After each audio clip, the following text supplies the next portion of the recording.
Hi, I'm Bobby Peer with TAPinto, and I'm here for my weekly catch up with Mayor Angie Devanney. Hi, Angie. Good morning. How are you? I'm good. I'm actually gearing up. I'm in my green. I'm excited for some good news this week that is opening up the restaurants a little bit. I know they still have their restrictions, but we're up to 50% capacity, and I'm looking forward to seeing more people out and feeling safe going to our restaurants. Can you expand a little bit about what the executive order is allowing for our local businesses?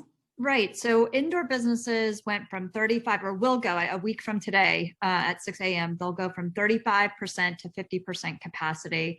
Of course, that includes restaurants, which is a great news for Berkeley Heights, but also indoor recreation, which includes gyms and casinos. Yeah. So if folks have been, avoiding the gym, maybe this is a good time to go back. I think the numbers are indicating that it is safe to go back, and that's why the governor is opening up more. But also just, in terms of personal indoor gatherings as well, we're going from 10 to 25 people. Okay. So again, be thoughtful about health protocols, masking, social distancing. Even though these restrictions are being eased a little bit, people need to still be smart. Because as you know, we've had a spike in our cases over the last 7 to 10 days, and mainly related to indoor sporting activities with students.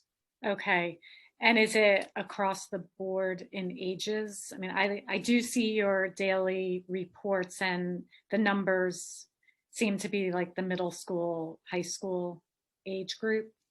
Right. And I think, it sort of starts there, and then you come home and you might give it to a parent or a grandparent. So I think the demographics are sort of all over the place in terms of ages.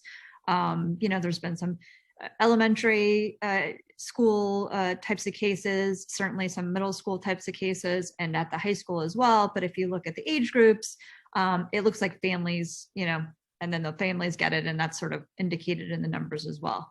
Yeah. Yeah. So keep the masks on, social distance, wash your hands. Just the same story. I mean, we do have more and more people getting the vaccination. So let's hope that the numbers start going back down. And testing, I think we've sort of let our foot off the pedal a bit with testing. If you've been exposed or potentially exposed, or you have symptoms, you still need to get tested, because it's important for us to quarantine if we are positive, not to spread it to others. So that's important. And one other quick note, good news, I think, because as we look forward to some of our holiday traditions, the outdoor capacity is also going from 25 people to 50 people. So hopefully that will continue as we get closer to some of the holidays that we like to enjoy with others. Definitely. And with the weather getting nice, it's just so nice to be outside.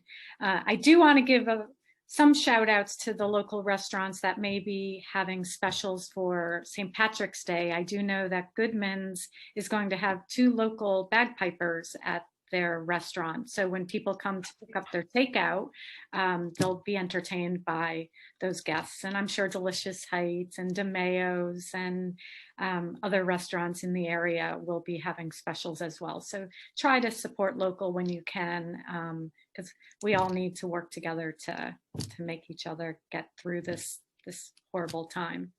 Yes, I mean, and if you're able, it would be great if residents can go out and eat, locally on St. Patrick's Day. Maybe a great way to celebrate. And you've got your green on. I don't. I should have, but I don't. But if residents could do that on St. Patrick's Day, that gives a boost. There are a lot of restaurants, as you mentioned, that this is their big holiday. So if we could support them, that would be wonderful.